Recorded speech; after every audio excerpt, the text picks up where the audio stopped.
So why don't we start with just the impetus behind the study that you and your colleague performed and sort of the layman's top-line results, the takeaways that we should understand. Essentially, the conclusion was that for most types of crimes, there were no racial disparities in terms of outcomes in the criminal justice system, so like sentencing or other types of adjudications.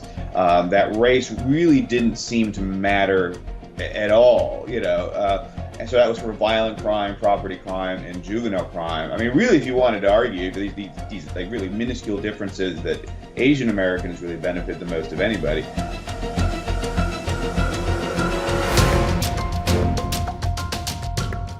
Welcome to another episode of Counterculture, the show that stands at the intersection of reason and faith in the battle against sentimentality. What if the claim that the United States' criminal justice system is systemically racist was so thoroughly debunked that the great majority of Americans came to see those perpetuating that claim as unworthy of public office or even public consideration in policy discussions? How many George Soros-funded big city prosecutors would survive politically? How quickly would the de facto decriminalization of crimes like retail theft or the elimination of cash bail for violent criminals be reversed? How many crime victims could be spared? How many lives might be saved? Perhaps these are some of the questions two Stetson University professors had in mind when they embarked upon a review of some 51 studies on sentencing disparities between the years 2005 and 2022. Their top-line conclusions were recently summarized in a useful editorial by Jason Riley over at the Wall Street Journal. We're pleased to welcome one of those researchers to Counterculture. He is Stetson University, the Hatters, psychology professor Chris Ferguson, who's also the author of the book Catastrophe, The Psychology of Why Good People Make Bad Situations Worse. Professor Ferguson, thank you for joining us. Thank you for having me on today. I appreciate it. So why don't we start with just the impetus behind the study that you and your colleague performed and sort of the layman's top-line results, the takeaways that we should understand.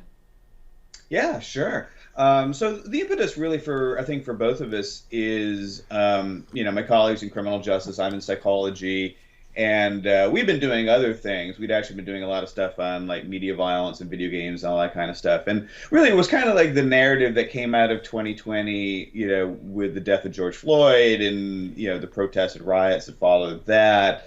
And there seemed to be this, really sure narrative of there being some kind of systemic racism that was affecting certainly the criminal justice system as well as a lot of other things. And, to some extent that's a reasonable hypothesis. And, certainly in academia, people have been talking about maybe there were some small effects of race on the criminal justice system. But it really seemed to explode into this kind of like moralistic, this is huge. This is like 1955 still. The civil rights movement never happened, et cetera, et cetera. And, that seemed out of sorts. I think we were a little bit worried that maybe things had gone a bit awry there. And I think it's from, both of us probably in the past had at least, to some degree said to students, well, maybe there are some, racial biases in the criminal justice system. So we came from a perspective of kind of buying it, at least in a small scale. But we became interested in saying, well, what is the evidence base, for this belief? I mean, to what extent can the data really support these narratives that are coming out of politics and academia? And so what we did is compiled, the studies that had been done to examine this issue since about 2005.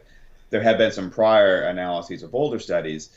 And essentially the conclusion was that for most types of crimes, there were no racial disparities in terms of outcomes in the criminal justice system, so like sentencing or other types of adjudications. That race really didn't seem to matter at all, and so that was for violent crime, property crime, and juvenile crime. I mean, really, if you wanted to argue these like really minuscule differences that Asian Americans really benefit the most of anybody, which is kind of interesting. But the only exception was for drug crimes, where there were some very small disparities that were above our level of worrying about noise effects. So they seem to be there, but they're also still much smaller than most people would tend to think. So I mean, the conclusion really is that at least for individuals who end up in the criminal justice system, that are looking at sentencing or prosecutorial decisions, that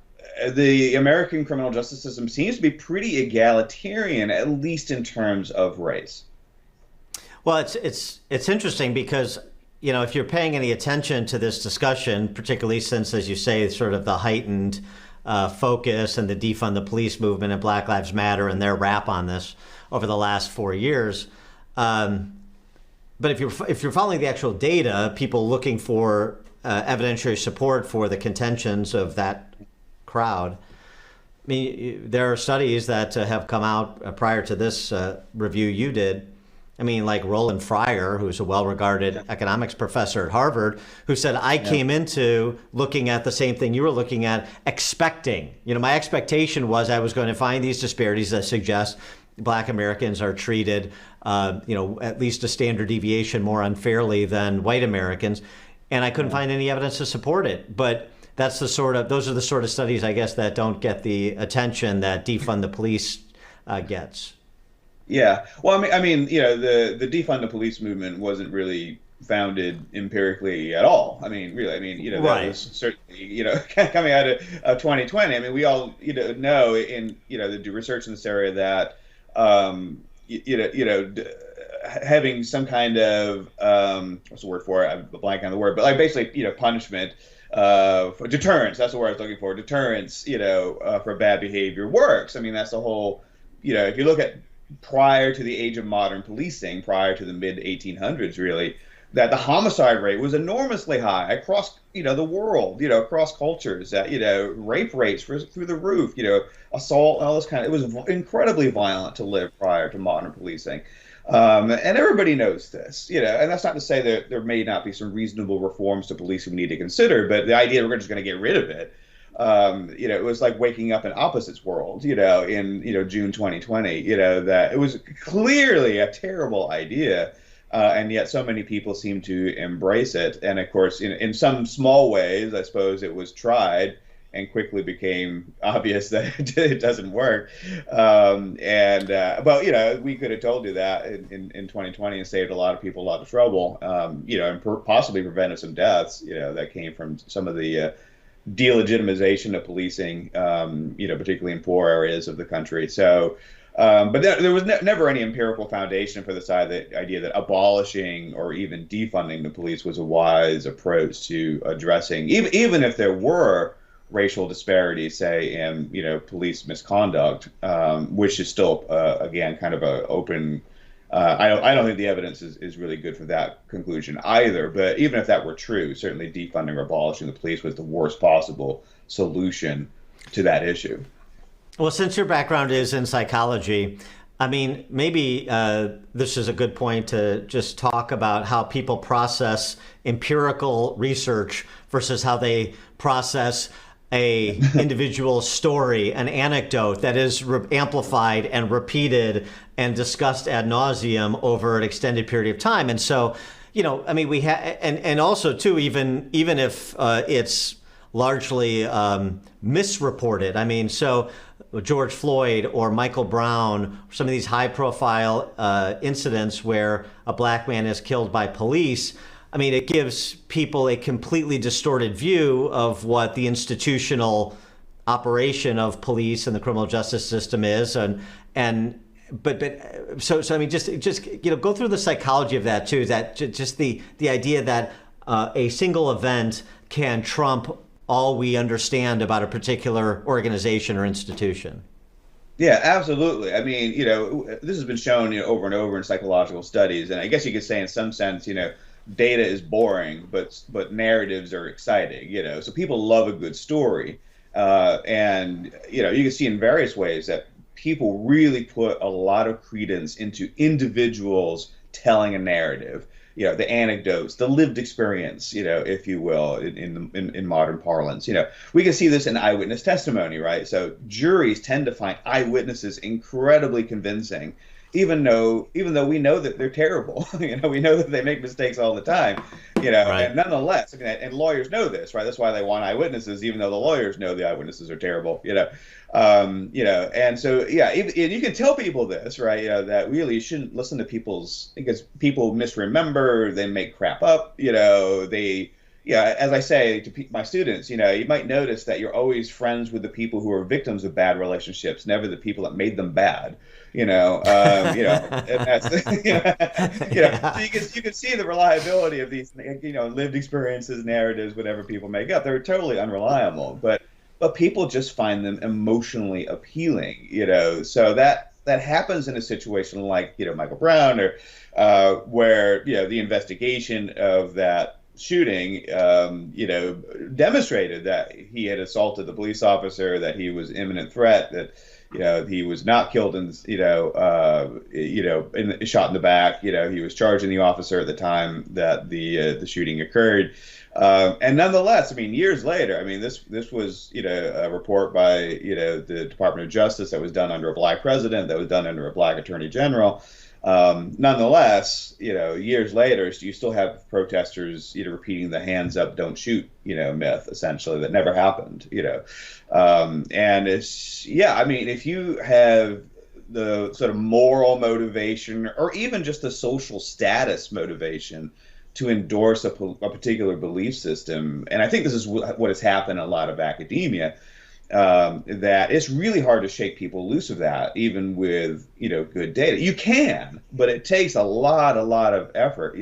And we even have a term for this in science. And I apologize. I don't know if I'm allowed to do a mild swear on your podcast, but stop me. But we call it the bullshit asymmetry factor. Essentially, that when you get bullshit out into the general populace, it's really hard to pull that back. And I think the Ferguson, Missouri, hands up, don't shoot narrative is a great example of that. We know that didn't happen like that, but nonetheless, it's just hard to pull it back, from the general, awareness, and the thing happens, of course, with news media, and this, I've done a study on this, so it's been showed empirically, is that what happens is, when there is police misconduct, if a police officer shoots an unarmed black man, for instance, that tends to get a lot of news media attention. When police officers shoot an unarmed white man, or Latino man, or Asian man, for that matter, it gets no attention. And even if the situations are otherwise very similar, they're unarmed, maybe they're mentally ill, something else is going on. And that creates this, we call it the availability heuristic. I'm using a bit of a technical term, but essentially people tend to remember the stories that news media tell, and then they over exaggerate how likely those stories are to actually occur in real life.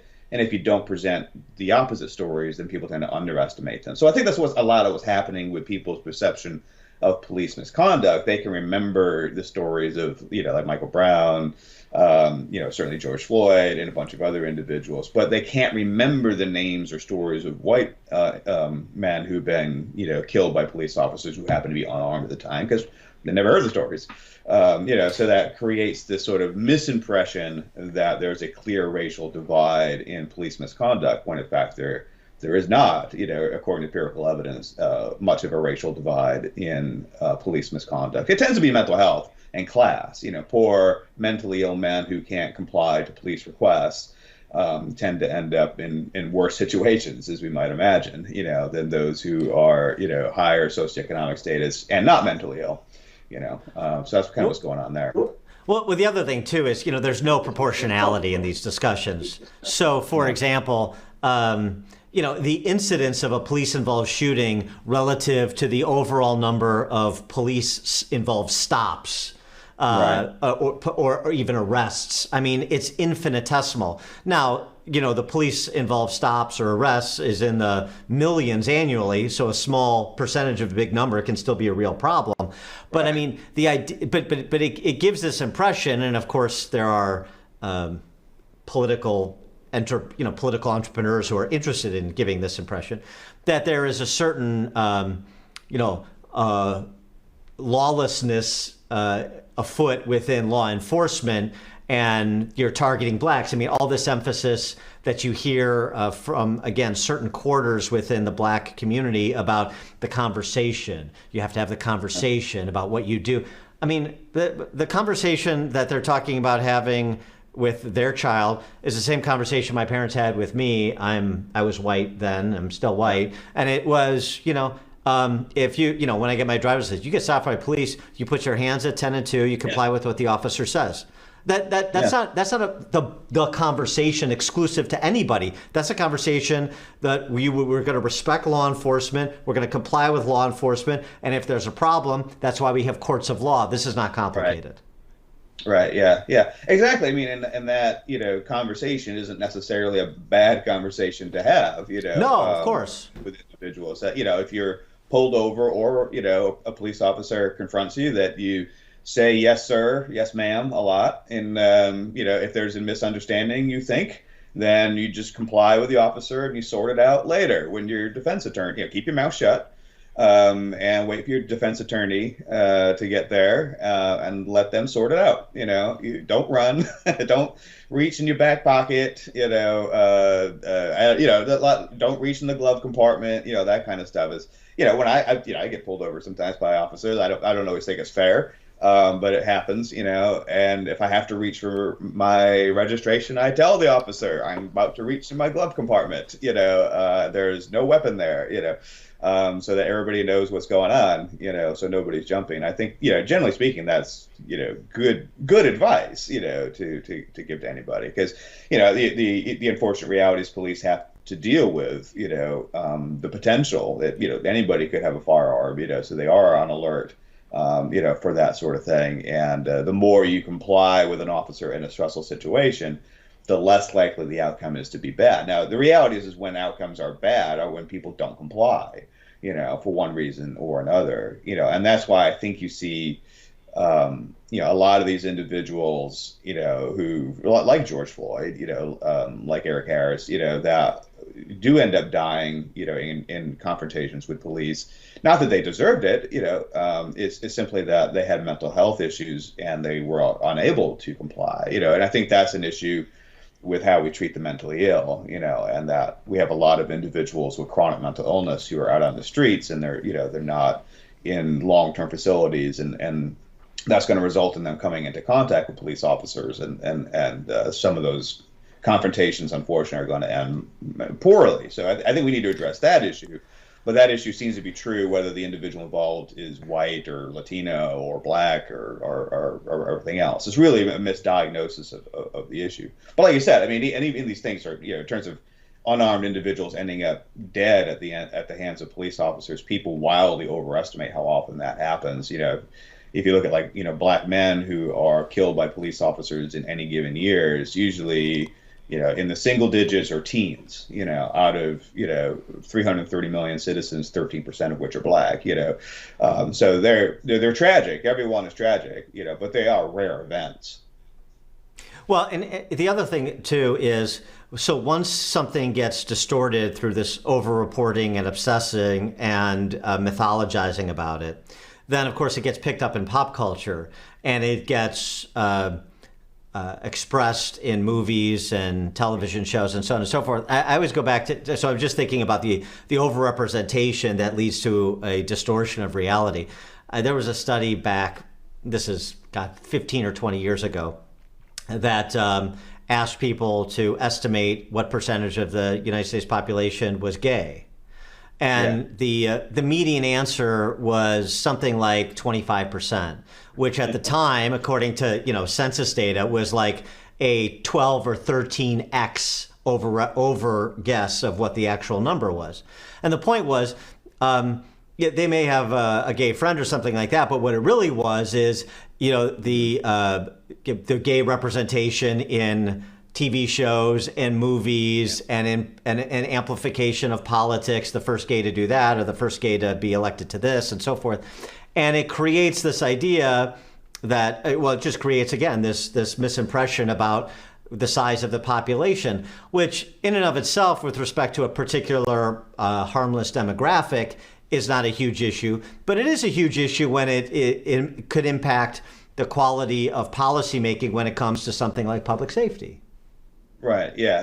I mean, and there's a number of studies looking at representation in media, just in case you're curious about it. So they do find, both in UK and US media that, black individuals and gay individuals tend to be overrepresented, compared to their percentage of the population. And, and I think we probably can, see that when we watch the television, that probably is true. Yeah, I mean, Skeptic Magazine did a study a couple years ago, and they found that, like, if you ask, like, the average person, how many unarmed black men are killed by police every year, you get, like, the median response is something like 1,000, and non-trivial numbers of people will say even like 10,000, which would be, remarkable. That would be, a pretty bad situation if that many, and people are usually pretty, and even when I ask students, I mean, my students know that I'm usually asking them trick questions. So when I ask them, the same sort of thing, they learn pretty quickly that usually the answer is not what they think it is, and they start to, moderate it. So they'll say like 100, or something of that sort. So they're usually a little bit lower. But they're usually surprised when you say, well, usually, it's like single digits, or low double digits, like in the teen. I think in the year 2020, it was like 4 or 5 or something like that. I don't remember I haven't checked back for 2023 to get the final number. I know when I was looking back around June or so, it was, I think, around like 6 or 5 or 6 at the time, so maybe it doubled to, so it's much lower than people think. Yeah. Well, and there's something else to that, too. It's the context that's lost in these conversations. Okay, so now look at, police-involved shootings. You're looking at the number of black, white, Latino civilians that were shot and killed. Now, what about looking at the number of police that were shot? And the police that were shot and killed, too, right? In terms of these confrontations, sometimes it's justified shooting, sometimes it isn't. Now let's look at the overall incidents to see if police are acting in good faith, and sometimes they make bad judgment calls. Let's get an understanding of the universe of events we're talking about before we, start making wild assertions about what's happening. In terms of like talking about like the, proportion, I mean, everybody talks about like the proportion, right? Of if you look at, black Americans make up 13% of the population, but, they tend to be proportionally overrepresented in, shootings by police or other police misconduct. So maybe about 30 to 33%, So, that is an overrepresentation. But on the other hand, if you look at, I mean, you mentioned like, homicides of police officers, right? So you see the same overrepresentation there, right? So even though, black Americans make up 13% of the population, they make up roughly about, 30, 40% of the perpetrators of, homicides of police officers, or if you look at violent crime, young black men tend to make up about, 30% of the or 35% of the perpetrators of violent crime. So, people tend to look at a disparity and they think, well, if there's a racial disparity, that must have something to do with racism. And oftentimes, if you look at like, the overrepresentation of, young black men in terms of police misconduct, or, whatever happens in terms of contact with police, or even simply arrests, or representation in inmate populations, a lot of it really just it's not so much, racism. It's simply that, young black men make more contact with police officers, right? Because they tend to commit more crimes, and that's a very taboo thing to say these days, but it doesn't make it untrue, and you can flip it around and look at, I remember sometime one person told me that, well, that's because of over policing, it's kind of like the argument, police are, in these neighborhoods and, arresting black men for no good reason whatsoever. But, well, you can flip that around and look at victims of crime, right? And look at, representation in terms of homicide victims, right? And once again, you see, this black overrepresentation in terms of homicide victims, that, again, 30-40% of homicide victims are black. And we should care about that, right?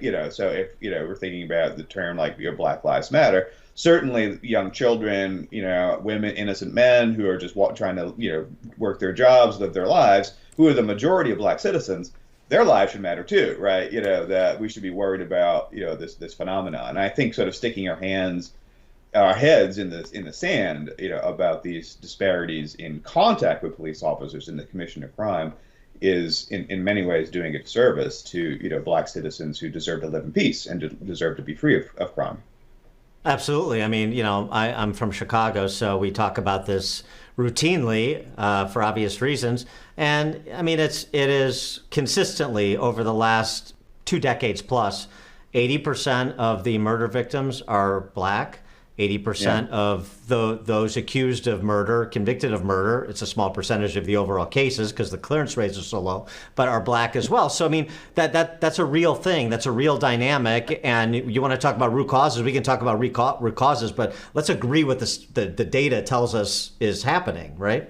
Right. But to that point, though, going back to the study that you and your colleague did, I mean, the obvious answer is, well, academics do studies, so you have hopefully evidence-based public policy making, and people have a better understanding of the society around them.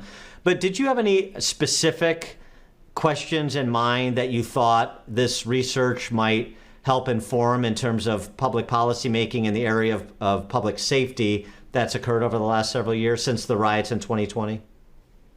Yeah, I mean, I think a lot of our curiosity simply stemmed from this sort of narrative, that there was a sort of systemic bias in the criminal justice system, and we wanted to see, what the strength of the evidence was to support that. But I mean, I think that, there is this kind of concern that if there is this belief in systemic bias, then that's going to have an impact on policy, and if that perception is misinformed, then the policy that's based on it is also more likely to do harm than good. So, we have seen this sort of wave of, prosecutorial decisions that have, where prosecutors are not, interested in lower level crimes. We have all these conversations about like shoplifting and all the other things that are going on. That,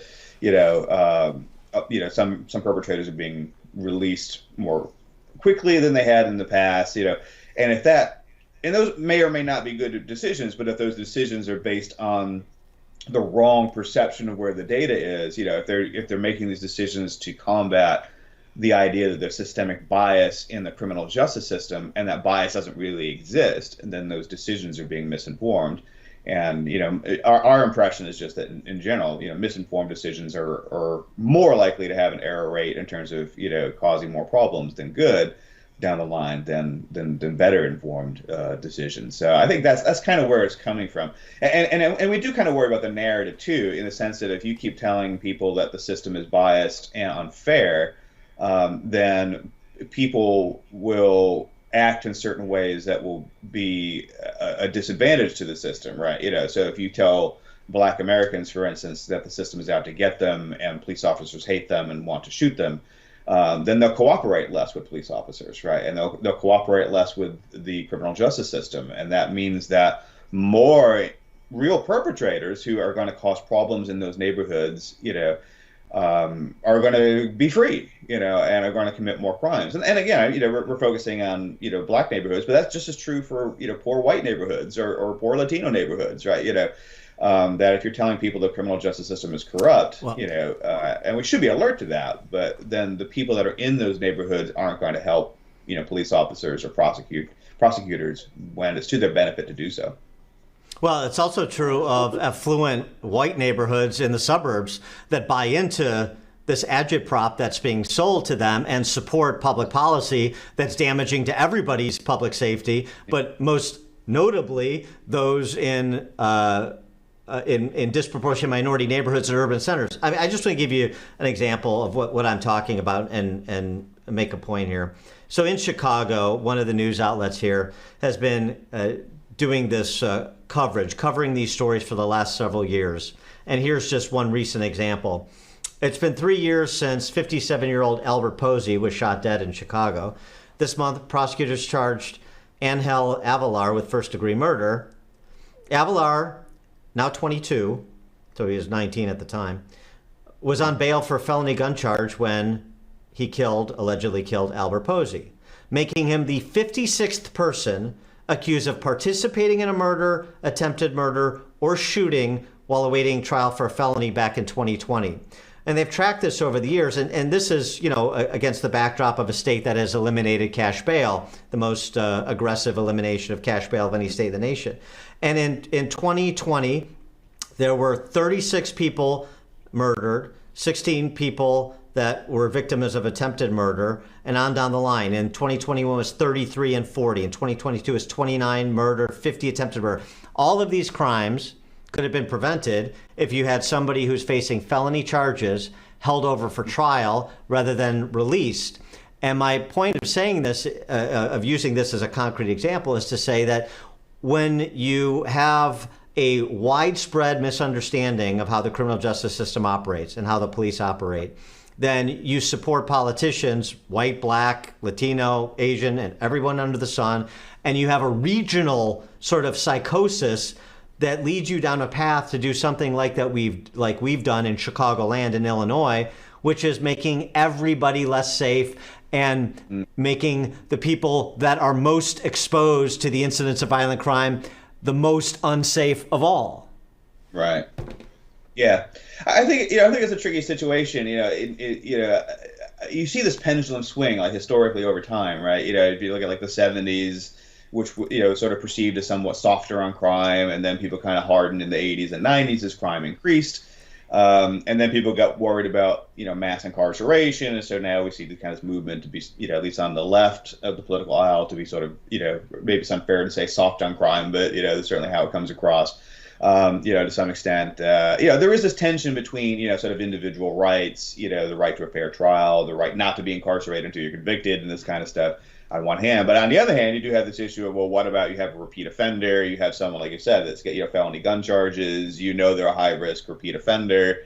What do you do with them? So public safety matters too, right? And how do you balance the tension between these two issues? I think has always been somewhat, difficult. Now, I think it can be fine tuned. I mean, there's always going to be some, again, going back to anecdotes, right? There's always going to be some anecdotes that are going to make the system look bad, and we have to be careful of not reading too much into specific anecdotes.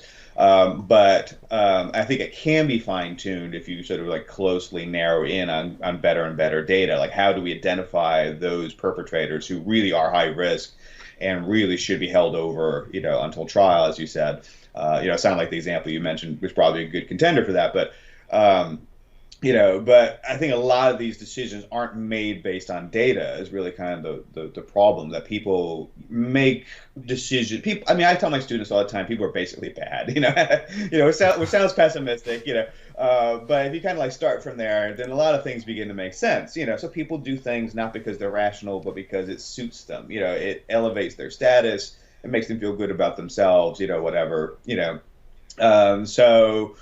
I think politicians, I don't think this is controversial, don't really make database decisions. They make decisions that are more likely to get them elected again, right? We would hope that they make better decisions, but they don't always, right? And that's kind of the reality of it. People, you were referring like white affluent neighborhoods, and what you see with the sort of like defund the police movement, right, for instance, was that it wasn't terribly popular in low-income black neighborhoods. They want police, right? Because they're having to deal with the crime. Now they want good police, who aren't racist, but they want police.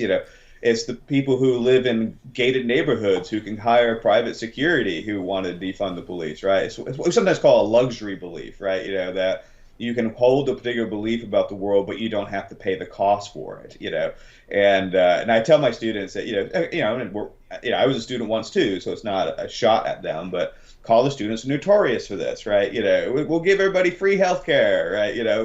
Well, it's not free. Somebody's got to pay for it, and you want to give it away to everybody because you don't pay taxes. You know what I mean? And your attitude about this might change when you have a mortgage and you have housing taxes and that kind of stuff, right? And that's just kind of how people operate. People they can be sensitive to data, but they also are sensitive to their own social status. So what do their peers think? People don't like to go against their friends, and also what's good for their own life trajectory. What positions can I take that are going to elevate myself and my career? And I think that's what we've seen a lot over the last few years, is that really gripped hold, particularly on the political left. And that resulted in a lot of bad decisions on some of these issues. Yeah, I want to talk more about that on a couple of other topics. But one more question on the study. What has been the reaction in academic circles among your colleagues at Stetson or elsewhere in academia to the coverage this has gotten? Jason Riley, I mentioned, wrote about in the Wall Street Journal and others, because it really runs afoul of, I suspect, where a lot of academics, particularly in the social sciences, are on the topic. I have tenure, so that's good news. Yeah, exactly. Yeah, so it's been well. The good news is our university is has adopted, actually, speaking of Chicago, University of Chicago free speech statement. So we're pretty good on free speech, and there's not pressure. Shout out to Stetson. There's not this kind of pressure at our university, I think, to conform to a particular narrative that you may see it like we're seeing like Harvard and other elite universities. So that's a good thing. And Stetson loves getting his name into, like you said, like the Wall Street Journal and that kind of stuff. So I think there's a lot of positive reaction there. But I mean, essentially the reaction is kind of comparable to some of the stuff we've done in the past on like police shootings and police misconduct, that it gets picked up on the right, so like Wall Street Journal and further right of that, and then completely ignored on the political left. So as far as I'm aware, it got no coverage whatsoever in, say, like the New York Times or CNN or, God forbid, MSNBC. Fortunately, internally to the university, we don't have a culture, I think, where anybody's gunning for anybody else's career. Which is nice. Which unfortunately is not the case, like what you mentioned, Roland Fryer at Harvard University, where people did go gunning for his career because he was off message and stuff. So it is definitely a risk, and certainly, I'd be lying if I said I was absolutely cavalier and didn't worry about it at all. But on the other hand, I think in this study, it's not saying anything that people don't already kind of know. I think it may be sort of gauche in certain circles to say these things out loud, but I think most people kind of know it's probably true for the most part, and that's why the conversation has been muted about that. I suppose there's also a little bit for everybody to love if you're so if you really want to adhere to that belief. We did find some small disparities for drug crime, so if you kind of want to focus on that, you can. But no, I mean, it's been to ignore from the political left. And I would say, I mean, I would call myself an Obama progressive, by the way. So I don't mean to say that I'm not part of that, but that's just kind of how it goes. And we've been sort of used to that with some of the other studies we've done as well. That it gets picked up on one side and ignored by the other, which I guess is better than like a mob coming from my job or picketing outside my house. So. Well, I mean, number one, they have the luxury of being able to ignore because of the institutional control they have. But number two, if they're not coming at you, I mean, it's good news, bad news. One, I guess they don't perceive it as a threat. That's not the good news. The good news is that they don't feel like they can take it apart. That's right. That's the good news. So just ignore it and make it go away. Make it go away. Yeah. Well, so I wanted to get to this other, this book you wrote a couple years ago, Catastrophe.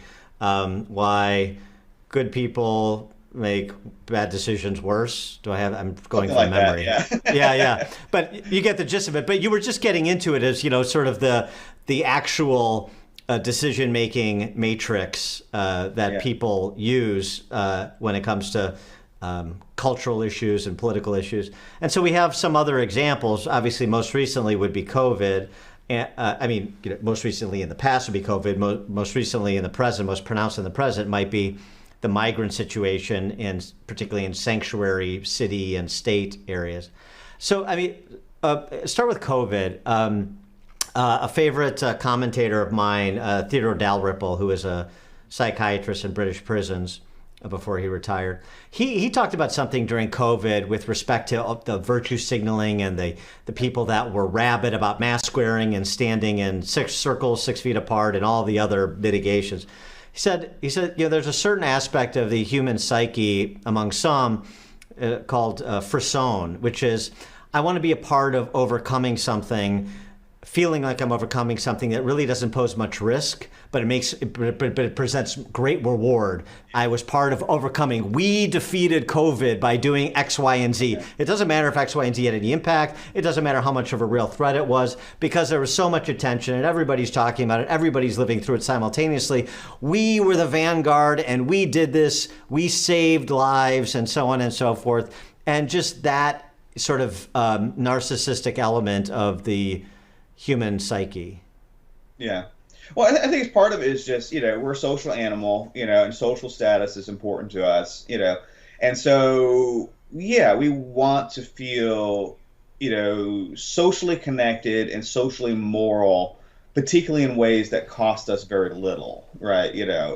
So a lot of this, we call virtue signaling, whatever kind of term, moral grandstanding is something I think a more scientific term for kind of the same thing. Um, is we oftentimes take moral positions that are poorly informed but are in keeping with our peers, and we can elevate ourselves in terms of our status even relative to our peers by being more and more strident, in these moral positions. I mean, you see this a lot with like online behavior, right? Where you can argue all day that we should be civil even online, but what people do is they may claim like I'm a pacifist, right? But we should punch a Nazi, which seems like it's like not like a very pacifist thing to say, So no, we're all for kindness and tolerance, but we should kill all these other people that And I'm not trying to pick on just the left. I mean, everybody does this, in some version or another. So we adopt these moral principles, but we don't apply them to some other outgroup of people that we think are the enemy, for instance. And again, that's just kind of human nature. And the left does it, the right does it. Everybody, kind of does. It's really kind of hard to break out of those systems. And you can see it. And one of the examples I actually used in the book wasn't a very moral one. It wasn't a very immoral one either. It was the toilet paper example, right? In the sense of like, if anyone remember, we've all put this down in subconsciousness and forgot that. But for a while, all of a sudden, we were out of toilet paper, right? What did that have to do with COVID? Nothing. It had nothing to do with COVID. It's just some knuckleheads decided to start hoarding toilet paper, even though we were never going to run out of toilet paper. COVID wasn't going to end the supply of toilet paper. We make that in the United States, but some people started hoarding it. And even if you knew it was stupid, it didn't make a difference. You now had to hoard it too, because if you didn't, then you'd run out because other people were hoarding it. So you see this kind of like social cascade with things, oftentimes that if you don't go with this wave, it will cost you, in this case, it cost you by not having toilet paper, it's a fairly minor one, right? But I remember around the same time in March of 2020, I forget, it was, I think it was the NHL. It was one of the hockey teams, I think, it said, we're not going to have any more, public, we're not going to have any more public games, and I think the NHL was the first one to say that's it, our season's kind of over. And then, but once they did that, they had taken kind of this moral position, right? We're going to take this difficult position for ourselves so our fans don't die.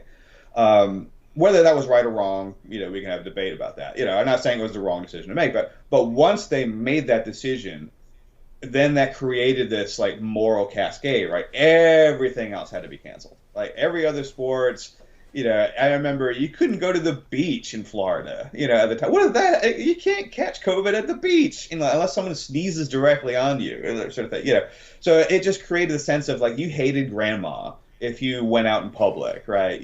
For any reason whatsoever, right?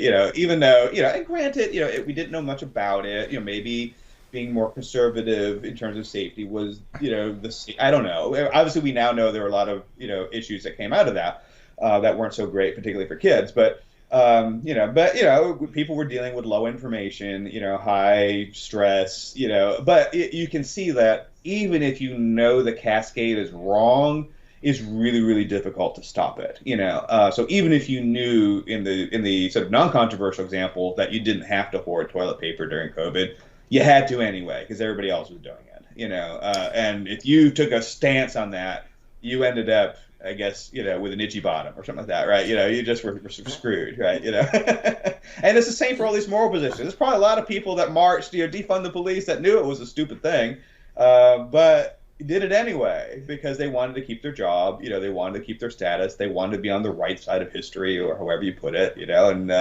and then once it turns out it's the wrong thing, most of those people just sort of quietly, vanish and never admit they were part of the movement, and just a few people like maybe your Ibn Kendis, or Robin DiAngelo's are sort of left holding the bag, that's just kind of how it goes. Yeah, but so, I mean, that's right. And obviously there's a lot of scholarship on this topic that goes back hundreds of years. But, I mean, do you have any response in terms of, if not best practices, better practices to try and prevent these tulip mania like mass delusions from occurring? Or is it's just endemic to the human condition? It's hard to avoid it, and I mean, one thing I would say is, I mean, what happened with COVID, of course, is that people started to make decisions without data. And the reality was, and I'm sympathetic to that because, the argument is, of course, well, people were dying, so we had to make decisions, right? And I get it, that was kind of like the reality. But, the fact is, the faster we make decisions on things, the more likely those decisions are to be wrong. So the other example might be George Floyd, of course. It's a tragic death. It's certainly an important thing to bring up and talk about, but people kind of rushed to the barricades. They rushed right out there protesting. I mean, it was during COVID, they had nothing else to do anyway, but, they were rioting. There was Antifa, which was fascinating because you couldn't have found a whiter group of people than Antifa, but, nonetheless, but, and people were like, we're going to reform policing. We're going to do all these things. We're going to tear down systemic racism. Everybody needs to run out and buy Robin DiAngelo's book. Which I read, but I read it at the library. Get it for free if you're going to read it. But it was a bunch of bad decisions, and that's a classic example where we say, okay, this this is a tragic death. Maybe we need to understand it better, but let's take 6 months. And I know people are like, oh, we can't wait 6 months. But no, we really should have waited 6 months, and had a dispassionate view of the evidence to try to decide what is actually happening here. And what we might have concluded with a dispassionate, non-emotional, non-moral, virtue signaling reading is that, well, this guy had mental health problems. He had substance abuse problems, and that probably contributed in some way to what happened to him. He didn't, comply because he couldn't, with the police. And, and that's not to say the police, didn't overreact to him and contribute to his death as well. That's possible. And there's a sequence of people like Eric Harris, and also, a lot of white men, a lot of, Latino men, some women also that have been in the same situation. And maybe it's not so much race, maybe it's more the sort of mental health difficulty, which seems to run through a lot of these cases of people dying in the hands of police. And maybe that's the issue we ought to address. And of course, I'm talking about as a psychologist here, so of course I'm always fascinated with mental health. But it's also a difficult issue to get a lot of traction on, politically, for a variety of reasons. And I guess if I'm going to ding both sides, and you can challenge me if you like, but maybe the right is worried about sort of like the taxes, the sort of pull yourself up by the bootstraps view. But the left are also, they seem to think the mentally ill are like monarch butterflies, that they should be free, and this kind of thing, and that by putting them in like an asylum, that somehow a violation of their freedom, but freedom to do what? They don't have a dentist, they don't have a doctor, they're getting assaulted. If they're women, they're being raped. They live terrible lives. Freedom for what? Exactly. So they might be better off with a roof and 3 meals a day and a doctor and a dentist and relatively low risks of assault and all this kind of stuff. But that's a difficult conversation to get going as well. So I just think people prefer these other issues. Yeah, go ahead. Well, on the mentally, I mean, the people that have diminished faculty, that's one thing. People that diminish their own faculty because for status reasons or whatever, that's a separate thing. And so I mean, just going back to COVID, because we see this playing out with respect to migrants being shipped up to New York and Chicago and elsewhere too, which is it's sort of this dynamic where you have a shared delusion that replicates very fast, and a deprogramming that occurs one at a time.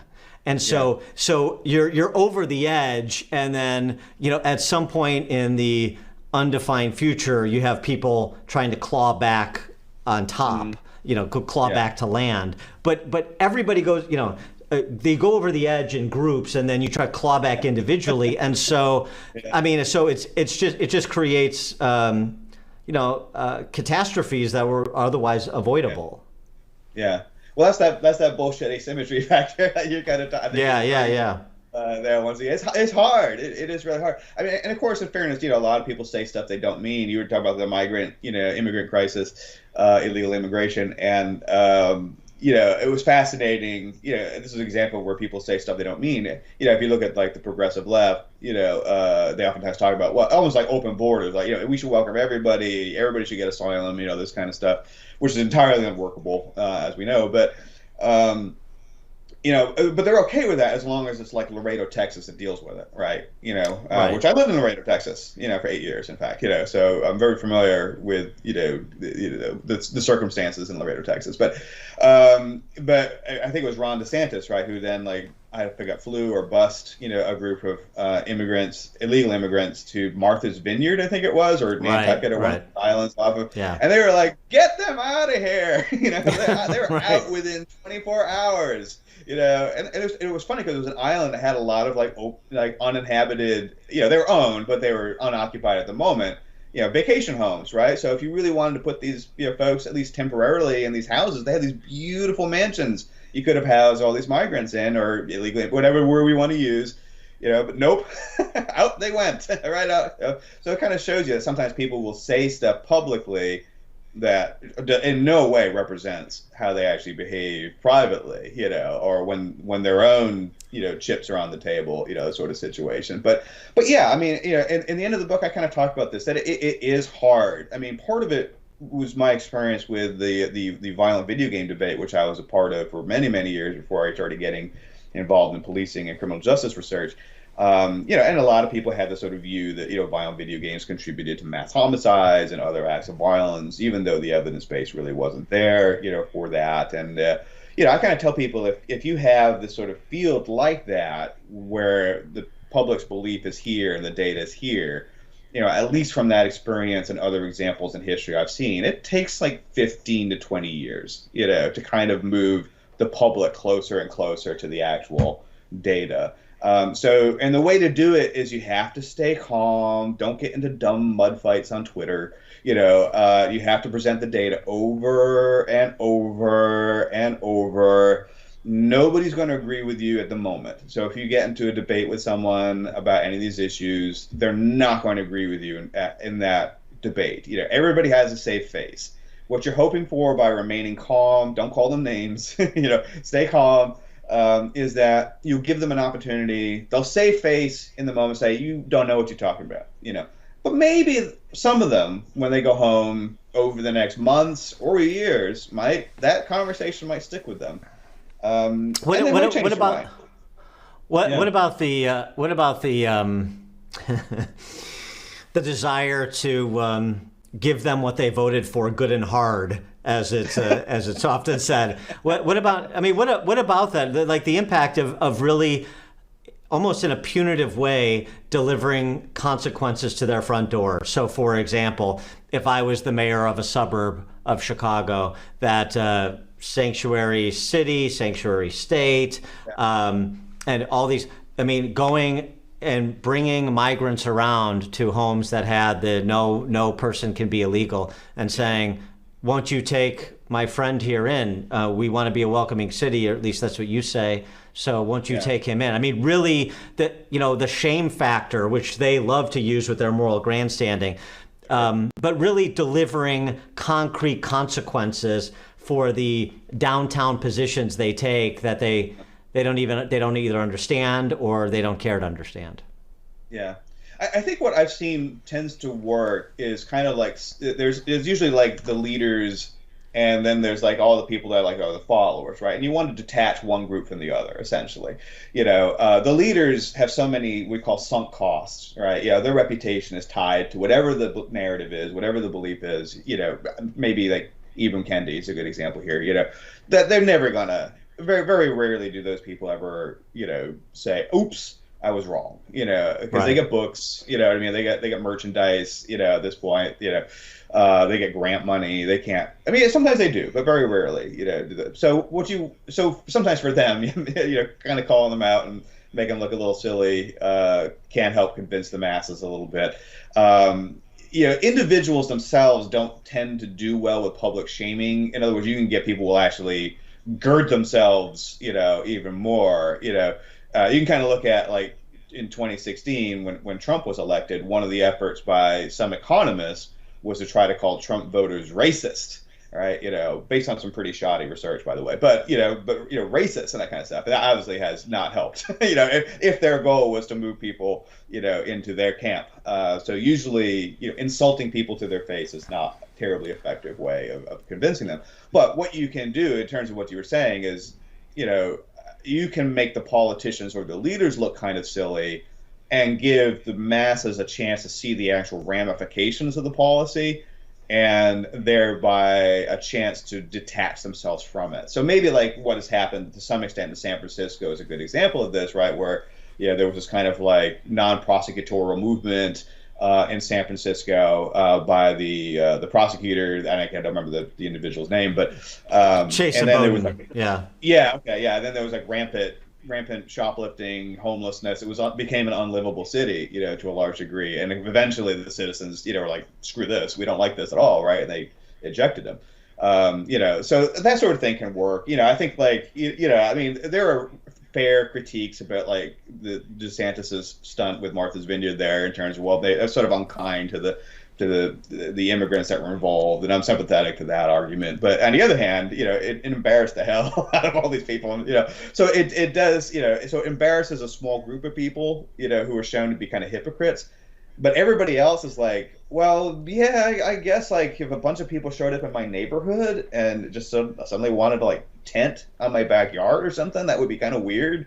And maybe I don't want that because it's kind of bad, in a variety of ways. And I think, if you give the average citizen a face-saving way out, then they'll take it, So you can do it. You just have to be strategic about how you do it. Yeah, but that face-saving way out comes with an implicit threat. But it's a face-saving way out, or it's something worse. Yeah. See, to me, the whole Trump voters are racist, they're deplorers, all stuff. That wasn't about trying to persuade Trump voters. That was trying to demonize them, to make them the undesirables that you don't want to be a part of, right? We don't need them. We just have to ostracize them. So I don't understand why that doesn't work in reverse, especially with a population that is more status sensitive, generally speaking. I'm talking about the left, where you do deliver consequences. You do make a mockery of them. You do say, you don't want to be a part of this group. David Mamet, America's greatest living playwright,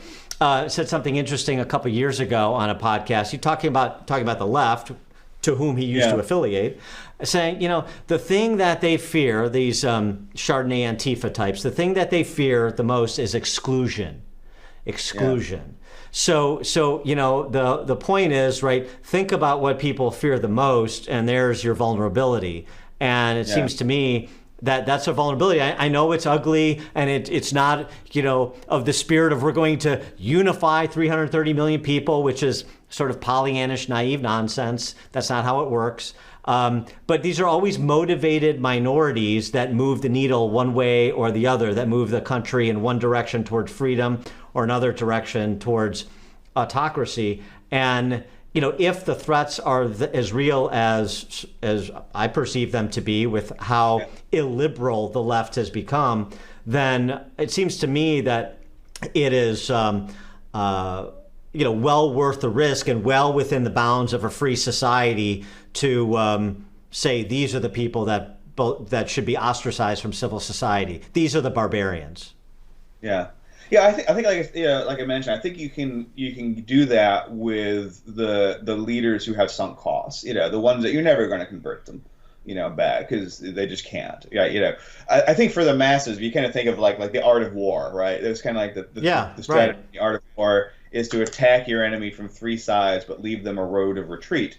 Because if they have any hope of retreat, they'll back down and run away. And of course, the argument was then you just slaughter them. But but even if we're not going to actually literally slaughter them all, it's like what was the Roman battle? Was it Carrhae that was like that? The three-sided Hannibal, who won? Yeah, Carthage. I might be messing up the name of the battle, but yeah, it works, right?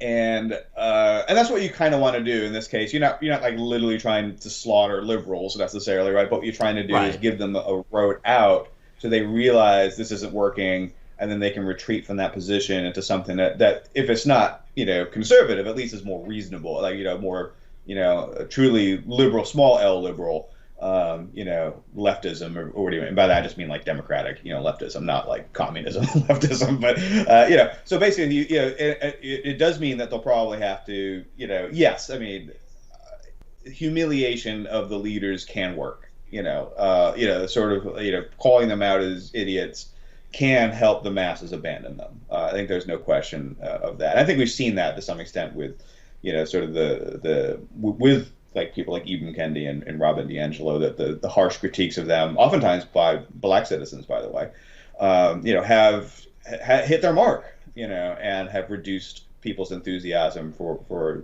those belief systems. But I think it is helpful to say, well, to do things like you're suggesting, like a lot of migrants have been brought to New York City, and New York City voters aren't happy with the consequences of that. So yeah, I think you can show them the consequences of this stuff. Like, this is what people in Laredo are dealing with. Now you're dealing with it too, right? What do you think about it? Now you know why a lot of Latino voters are voting Republican, right? They're not in favor of illegal immigration. It turns out, I can tell you from living in and working and and interacting with folks down there, that there wasn't this mass movement in Laredo, Texas, that was for open borders, because they had to deal with the financial and social consequences of a lot of illegal immigrants coming across, So if you show people what it's really like to experience the effects of their policies, then they may change their minds, and you can do that by severing them from the leaders of whatever that movement may be, by ridiculing or pointing out the serious errors of that movement. I mean, I think that's what's going to happen. I hope what's going to happen with colleges and universities, right? That however political it might have been, when we watch what happened to Claudine Gay.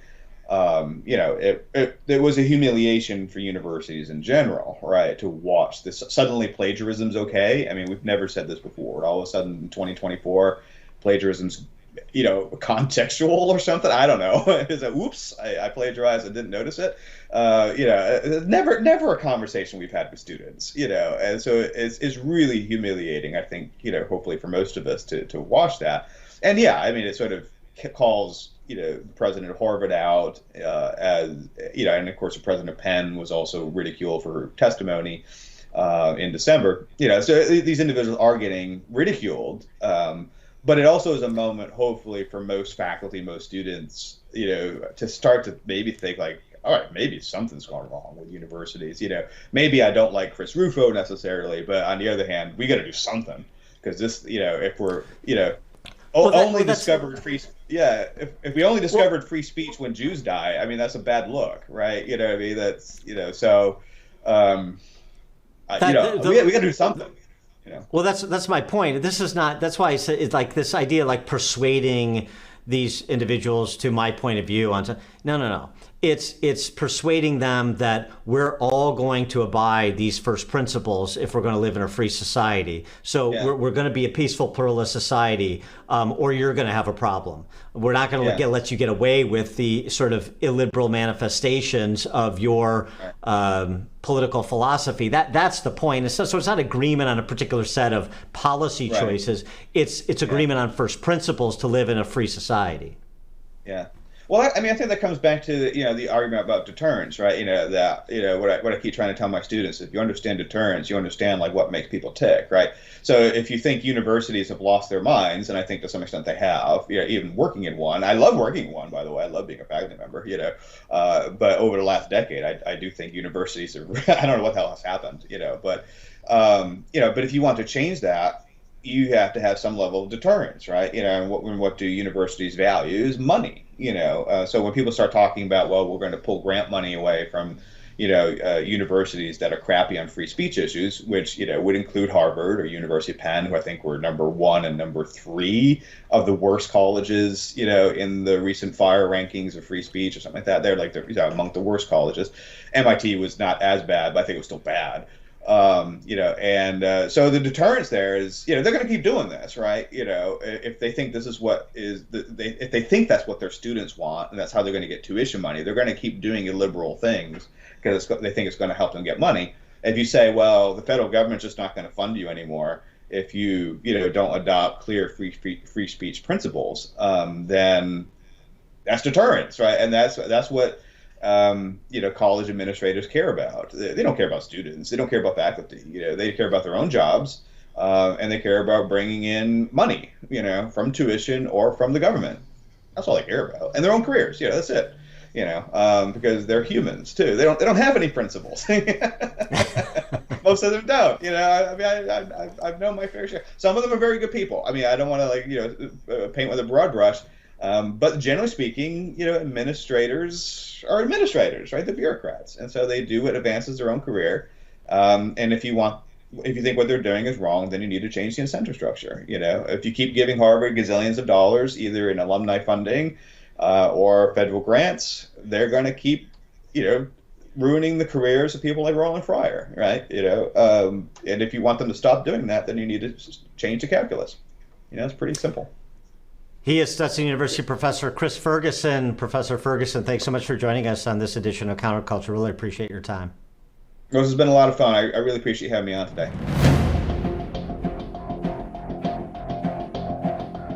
Please like this video and subscribe to this channel if you haven't already. And please leave a comment in the comment section. We'd love to hear your thoughts.